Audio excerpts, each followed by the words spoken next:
Every major financial crisis has one step that comes before the crash, and most people don't realize it until it's far, far too late. Just let that sink in for a second. It's a pretty chilling thought, right? Well, by the time we're done here, you're going to understand exactly what this hidden step is, why governments always use it, and how, time and time again, it's the regular people who get trapped. So the first thing to get your head around is that this isn't some random once-in-a-lifetime event. Not at all. It's a predictable pattern. It's a tool that gets pulled from the very same playbook every single time a country's financial system comes under serious stress. Just look back over the last 50 years. The oil crisis in the 70s, it happened. The Asian financial crisis in 97, yep. Argentina in 2001, the global meltdown of 2008, Greece in 2015, it doesn't matter where or when. The response is always the same. When the pressure is on, governments reach for the exact same tool, capital control. Yeah, that's not a typo. 100%. In every single major currency crisis for the last half-century, this tool has been deployed. It's not a possibility, it's a historical certainty. And here's the part that really gets people. There's no warning. You don't get a memo or a 3-week notice. It happens, literally, overnight. One day, you have total access to your money. The next morning, the gates are locked. And that surprise, that's not a bug, it's a feature. It's designed to stop a bank run before you even realize you need to run. So, what does this lockdown really mean? What does it actually look and feel like when the government decides that you can no longer freely access your own money? Okay, at its core, capital controls is just a fancy term for rules that stop money from moving. But let's just forget the technical definition for a minute. The only part that truly matters to you is this. They restrict your access to your funds. It's about limiting your ability to use your own money right when you need it the most. And this can take a few different forms. You might go to an ATM and find out you can only pull out a tiny fraction of your balance. You could be totally blocked from wiring money overseas. In the most extreme cases, governments have actually forcibly converted people's savings into a local currency that's losing value by the minute.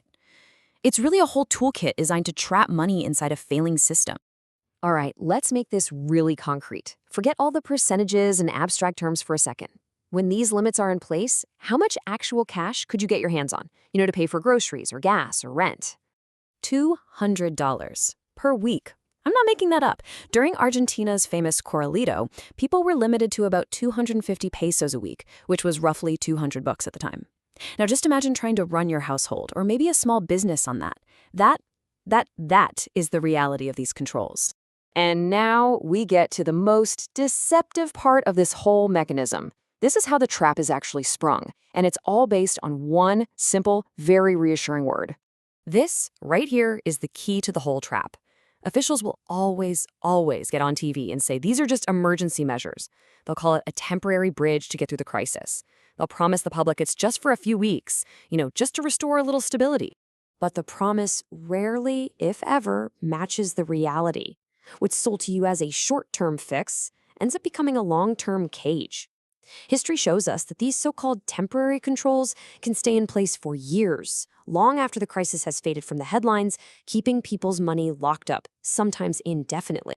So once you understand this pattern, it forces you to completely rethink how you look at your own finances. And listen, this isn't about panicking. It's about adopting a more realistic point of view that's based on a few core principles. Okay, principle number 1. Understand the difference between net worth and liquidity. Your bank statement can say you have $1 million, but if you can only get $200 a week, your effective wealth is $200. Access is literally everything.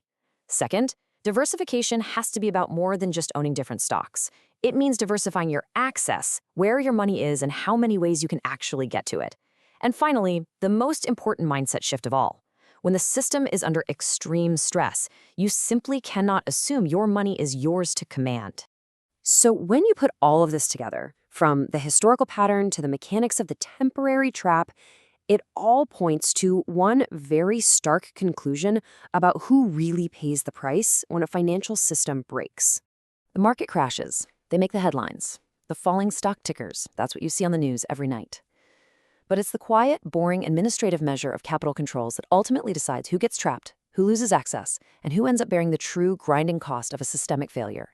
That is the hidden mechanic.